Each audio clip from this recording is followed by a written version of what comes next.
Okay, it's rap pack to my pulse flat. We keep it real, no false rap. I got 4 cars and they all black. Got 4 bras and they all that. We call that ballin'.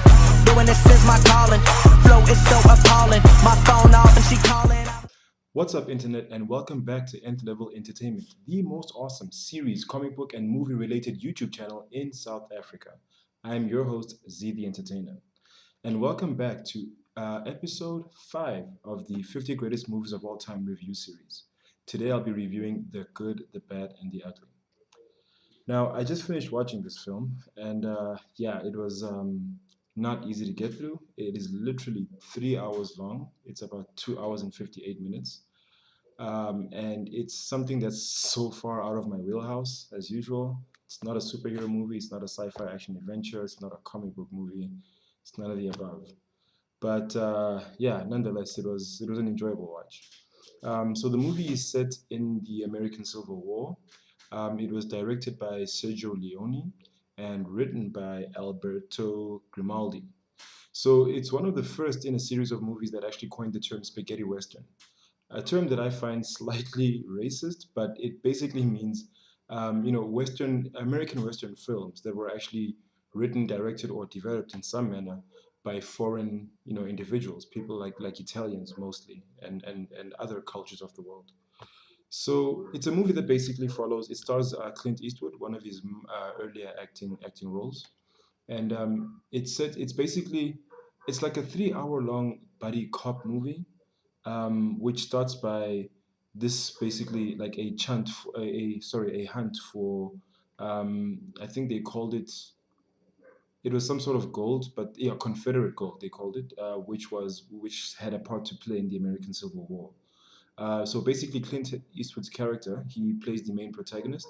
I think, yeah, he's named Blondie, and he rescues a criminal by the name of Tuco from being hanged by actually shooting the rope that they were going to hang him with. And then they go on this adventure looking for this gold. Now there is also an assassin played by Lee Van Cleef. I just forget. Oh yes, he's called Angel Eyes, and he's now he's also on the hunt for this Confederate gold, and the three of them eventually come to a clash. Now it was a like it was an interesting movie as far as like looking at all the adventures that the trio went through before the ultimate culmination of the film. Tuco and Blondie had quite a severe rivalry along the way. They kept on double crossing each other at every turn. They would lose trust for one another and regain trust. There was a time when Blondie actually left him for dead, without horse or water in the middle of a desert, and then Tuco hunted Blondie down for revenge, to not actually get that revenge. And then the two of them kept button heads again. They became allies again when they had to rescue each other from certain death, and became mistrustful of each other, all up until the very end of the movie. Now, there wasn't much character development that I saw from this movie, unless I wasn't watching it right or struggling to concentrate or something like that. But the relationship between Tuco and Blondie basically remained the same as far as they were uneasy allies, And it came down to the climax of the movie, which was the, you know, heralded three-way Mexican standoff at the grave of Sad Hill, where they were actually going to dig up the Confederate gold at an unmarked grave. So the three of them were in this Mexican standoff position for such a long time. It made me think that maybe that's where Dragon Ball Z got the idea of prolonging the fights between their episodes. You know, when characters were about to fight, they would stare each other down for like half the episode until you hear the guy go, "Next time on Dragon Ball Z," or something like that. They gave each other dirty eyes for so long before one of them eventually died.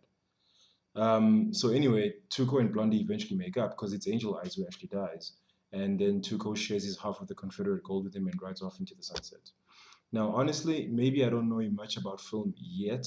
Sorry, enough about film yet to be able to know why this movie is on the list of the 50 greatest movies of all time, according to IMDb, sorry.